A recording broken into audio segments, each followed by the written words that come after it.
ஜூலை 17ஆம் தேதிக்கு அப்புறம் வாழ்க்கை தலைகீழாக மாறப்போகுது. என்னங்க மாறப்போகுது? பட்ட கஷ்டத்துக்கெல்லாம் ஒரு விடிகாலம் பிறந்துருமா? அதுதான், அதையே தான் நம்ம தெரிஞ்சுக்க போறோம். அது மட்டும் இல்லாம டிசம்பர் மாதத்துல இருந்து வக்கர நிவர்த்தி ஒண்ணு நடக்க போகுது. அது நெகட்டிவா இல்ல ஏதாவது ஆபத்து கொடுத்துருமா? அதையும் நம்ம தெரிஞ்சுக்கலாம். ஸோ வீடியோவை தொடர்ந்து பாருங்க.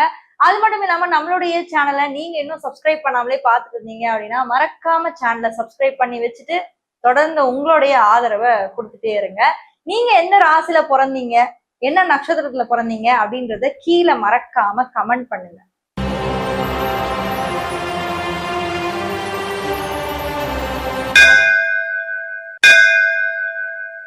துளாராசியை பொறுத்த வரைக்கும் ஒரு முக்கியமான ஒரு விஷயம் நான் சொல்லி ஆகணும். ஏன்னா உங்க ராசில இருந்து இப்ப 6ல சனி பகவான், 10ல வந்து குரு இருக்காரு. ஓகேங்களா? இப்படி இருக்கக்கூடிய இந்த இக்கட்டான கால சூழ்நிலையில 6ஆம் இடத்துல இருக்கக்கூடிய சனி நிச்சயமாக சில கஷ்டங்களை கொடுக்கும். அந்த கஷ்டங்களுக்கான பரிகாரத்தையும் நான் சொல்றேன்.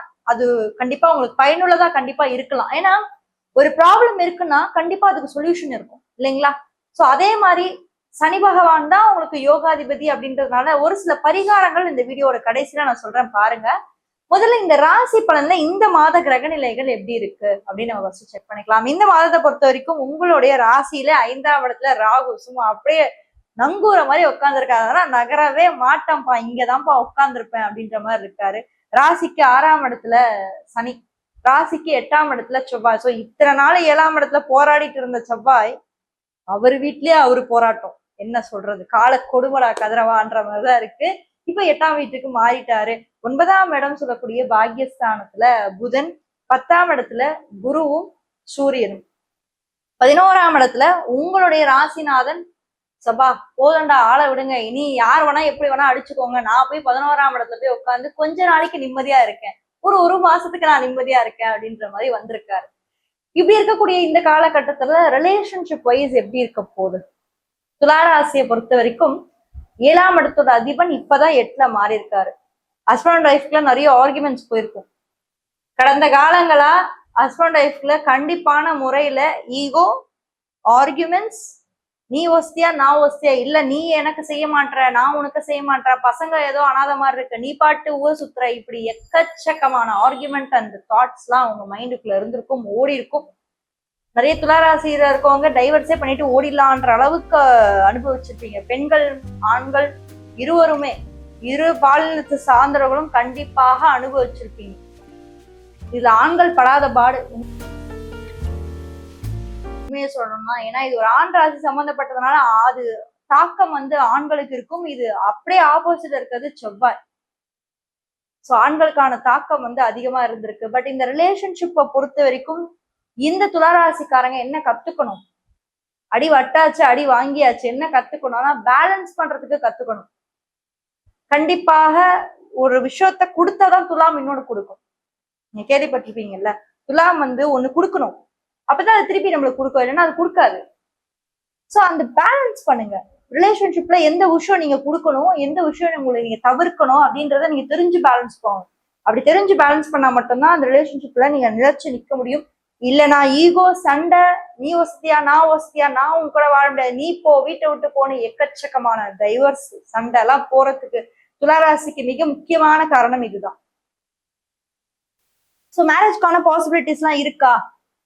இந்த ஜூலை 17க்கு மேல பாருங்க, சனி உங்களுக்கு வக்ரம் ஆகிறாரு. 6ஆம் இடத்துல இருந்து சனி வக்ரம், அவரே உங்களுக்கு 5ஆம் இடத்தோட அதிபர். குரு பகவான் டைரக்டா பாத்துடுறாரு. சரிங்களா? சோ குரு டைரக்டா பாக்குறதுனால குரு பலம் நிச்சயமாக ஏற்படுது. இந்த மாதத்துல முக்கிய முடிவுகள் ஜூலை 17க்கு மேல நீங்க எடுக்க ட்ரை பண்ணுவீங்க. முக்கிய முடிவுகள் எடுக்க போறீங்க. முக்கிய மாற்றங்கள் நடக்க போகுது. தடைப்பட்டு இருக்கக்கூடிய திருமணங்களும் நடக்கிறதுக்கான அதிகமான வாய்ப்புகள் இருக்கு. தடைப்பட்டு இருக்கக்கூடிய திருமணங்களும் நடக்கிறதுக்கான அதிகமான வாய்ப்புகளை வந்து உங்களுக்கு கடவுள் ஏற்படுத்தி கொடுக்குறாரு. சுய ஜாதகத்துல உங்களுக்கு தசாபுக்திகள் சப்போர்ட் பண்ணும்போது நிச்சயமாக நிறைய மாற்றங்கள் உங்க லைஃப்ல வந்து தொடர்ந்து வரும். ஏன்னா சனி உங்களை கெடுக்க மாட்டாருங்க. கொஞ்சம் கஷ்டம் இருக்கும். ஏன்னா வக்ர காலம் இல்லையா? வக்ர காலம் அப்படின்னா உங்களுக்கு வந்து அதுவும் 6ஆம் இடத்துல இருக்காரு. சோ ஒரு சில இடையூறுகள், ஒரு சில பிரச்சனைகள் கொண்டு வந்து அவரே எடுத்து வந்து வைப்பாரு. அதுல இருந்து எப்படி டேக்கிள் பண்ணிட்டு வரீங்கன்னு பாப்பாரு. எப்படி நீ அதை சமாளிச்சு வர அப்படின்ற மாதிரி உங்களுக்கு எல்லாம் வைப்பாரு. இருந்தாலும் அதை சமாளிச்சு வரக்கூடிய அந்த தைரியம் வந்து துலாத்துக்கு உண்டு. ஏன்னா இந்த வீட்டுலதான் சனி உச்சம். ஸோ சனி உச்சமாகக்கூடிய ஒரு ராசியில சோ அப்போ கண்டிப்பா அந்த மனதைரியம் மனப்பக்குவம் எதையுமே சீர்தூக்கி பார்க்கக்கூடிய ஒரு இடத்துல வந்து நீங்க கண்டிப்பாக இருப்பீங்க. கரியர் எப்படி இருக்க போகுது துளாராசியை பொறுத்த வரைக்கும்? இந்த ஒரு 6 மாத கேப் அப்படின்றது, அதாவது ஒரு இந்த ஜூலைல இருந்து ஒரு 5 மாதம் கூட வச்சுக்கோங்க. ஜூலை டிசம்பர், இந்த டிசம்பர் 11 வரைக்குமே உங்களுக்கு இந்த ஒரு கேப் எப்படி இருக்க போகுது அப்படின்னா முக்கியமான ஒரு டேர்னிங் பாயிண்டா இருக்கும்.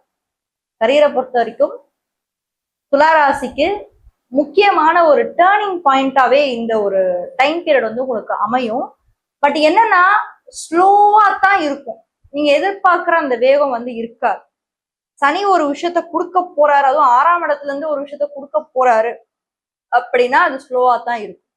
இந்த டைம் பீரியட்ல நீங்க வந்து ஏதாவது ஒர்க் ரிலேட்டடா ஏதாவது நீங்க டிரான்ஸ்ஃபர் பண்ணணும், மாறணும் அப்படின்னு நினைச்சீங்கன்னா நீங்க மாறலாம். இல்ல ஏதாவது நீங்க உங்களுக்கு கடன் எடுத்தே ஆகணும் ஒரு சூழல் இப்ப ஏற்படுது, பிசினஸ் ரிலேட்டடா, தொழில் ரிலேட்டடா, தொழில் சம்பந்தமா அது மாதிரி ஏதாவது இருக்குன்னா இந்த டைம் பீரியட்ல ஒரு கடன் உங்களுக்கு கிடைக்கிறதுக்கான வாய்ப்புகள் கூட ஏற்படும். இந்த ஒரு 5 மாச டைம் பீரியட்ல கடன்கள் வேலையில ஒர்க் ரிலேட்டடா இல்ல தொழில் ரிலேட்டடா, முக்கியமா எனக்கு இந்த கடன் கிடைச்சா ஓகேங்க, நான் லைஃப் கொஞ்சம் எனக்கு ஸ்மூத்தா போகும் அப்படின்னு யாரெல்லாம் நினைப்பீங்க இல்லைங்களா?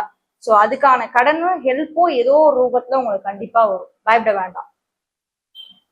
அதே மாதிரி குரு பகவான் உச்சமாகக்கூடிய இந்த காலகட்டத்துல எல்லாருக்கும் இல்ல, ஒரு சில பேருக்கு கண்டிப்பா வரும். 10 வருஷம் ஒரு ஜாப்ல இருந்திருப்பீங்க, அதை அப்படியே விட்டுட்டு வேற ஒரு ஜாப் போறது, அப்படியே மாறுறது, ஒரு சடன் டிரான்ஸ்ஃபர்மேஷன் இல்ல சடன் சேஞ்ச் உங்களுக்கு நடக்கிறதுக்கான நிறைய வாய்ப்பு வந்து ஏற்படும். இந்த ஒரு வக்கர காலகட்டமானது சனி பகவான் என்ன பண்றாருன்னா ஒரு சடன் டிரான்ஸ்ஃபர்மேஷன். என்ன 10 அப்படின்றது தொழில் உயர்வு இல்லைன்னா தொழில் மாற்றம் இல்ல ஒர்க் ரிலேட்டடான சேஞ்சஸ், இது கண்டிப்பா கொடுப்பாரு. ஸோ நெக்ஸ்ட் ஒரு 5 to 6 months உங்களுக்கு ஒரு மாற்றம் இருக்கு. படிப்பு சார்ந்த விஷயங்கள்லாம் எப்படி இருக்க போகுது? துளாராசியை பொறுத்த வரைக்கும் இந்த மாதத்துல 5ஆம் இடத்தோட அதிபன் சனி பகவான், அவரே உங்களுக்கு 6ஆம் இடத்துல இருக்காரு. இன்னொன்னு ராகு உங்களுக்கு 5ஆம் இடத்துல இருக்காரு. ஸோ ரொம்ப அன்கன்வென்ஷனலா யோசிப்பீங்க. ஸோ முக்கியமா நிறைய சேஞ்சஸை கொண்டு வர்றது, படிப்புல நிறைய சேஞ்சஸை கொண்டு வர்றது, ஆப்பர்ச்சுனிட்டிஸை தேடி போறது, இல்ல புதுசா ஏதாவது ஒரு விஷயத்த கத்துக்கணும். ஏன்னா ராகுலா 5ஆம் இடத்துல இருந்தாலே படிக்கிற பசங்களுக்கு ஏதாவது புது விஷயத்த கொண்டு வரும். இப்ப நிறைய ஏஐ எல்லாம் வர டெவலப் ஆயிடுச்சு இல்லைங்களா? புது புது விஷயத்த கத்துக்கிறது, இல்ல ஆன்லைன்ல ஏதாவது கோர்சஸ் பண்ண கூட ஸ்டார்ட் பண்ணுவீங்க. நிறைய துளாராசியில இருக்க பசங்க கடந்த ஒரு வருஷமா ஆன்லைன் ஸ்டடீஸ், ஆன்லைன் கோர்சஸ், ஏதாவது சம்திங் ரிலேட்டட் டு ஆன்லைன், அதுல இன்ட்ரெஸ்ட் உங்களுக்கு அதிகமா இருக்கும். அதே மாதிரி பேரண்ட்ஸோட சப்போர்ட் இந்த மாதம் எப்படி கிடைக்குமா? கண்டிப்பா அதுவும் கிடைக்கும். சரி, துளாராசியில இருக்கவங்க என்ன பரிகாரங்கள் பண்ணலாம்? ஏன்னா அதான் ரொம்ப முக்கியம். சனி பகவான சனிக்கிழமைகளுக்கு எள்ளு விளக்கு போட்டு வணங்கும் போது, குறிப்பா படிக்கிற பசங்களுக்கு சொல்றேன், இல்ல வேலையில பிரச்சனை இருந்தாலுமே சொல்றேன். ஏன்னா சனிதான் உங்களுக்கு தொழில்காரகனா வந்து 6ஆம் இடத்துல இருக்காரு, அவரைத்தான் இப்ப குரு பாக்குறாரு. சோ சனி பகவானை வணங்குறதும், அவருக்கு நீங்க சனிக்கிழமைகளை எள்ளு விளக்கு போடுறதும், காகங்களுக்கு சாப்பாடு அடிக்கடி நீங்க கொடுக்கறதும், அதாவது சனிக்கிழமையில தயிர் சாதம் கொடுங்க. கொடுத்து வந்துட்டே பாருங்க, உங்க லைஃப் அப்படியே மாறுறத, நீங்க சேஞ்ச் ஆகுறத அப்படியே கண் கூட பாப்பீங்க. ஏன்னா சனியோட வாகனமே காகம் தான். சும்மா நான் போயிட்டு ஒரு 2000 செலவு பண்ணுங்க, 3000 செலவு பண்ணுங்க, வேஸ்ட். ஒரு பைசாக்கு பிரயோஜனம் கிடையாது, பணம் தான் சீரழியும்.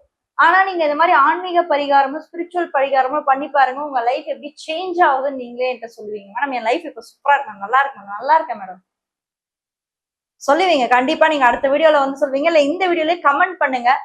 உங்களுடைய 10ஆம் வீடு தொழில் ஸ்தானத்துல எந்த மாதிரி கிரகங்கள் இருக்கு அப்படின்னு சொல்லிட்டு மறக்காம கமெண்ட் பண்ணுங்க, நான் தெரிஞ்சுக்கிறேன். கன்னிராசி பத்தி தெரிஞ்சுக்கணும், இந்த வீடியோல ஃபர்ஸ்ட் கமெண்ட்ல ஃபர்ஸ்ட் லிங்க்ல இருக்கு, மறக்காம அதையும் போய் செக் பண்ணுங்க. யாராவது ஒரு ஃப்ரெண்டுக்கு இந்த ஒரு வீடியோவை ஷேர் பண்ணி ஹெல்ப் பண்ணணும்னு நினைச்சீங்கன்னா மறக்காம ஷேர் பண்ணுங்க. உங்களுக்கு எங்கிட்ட வந்து பர்சனல் கன்சல்டேஷன் வேணும், இல்ல டவுட்ஸ் ஏதாவது கேட்கணும் கன்சல்டேஷன் மூலமா அப்படின்னா கீழே இருக்க வாட்ஸ்அப் நம்பர் மூலமா என்ன நீங்க அணுகலாம். தேங்க்யூ.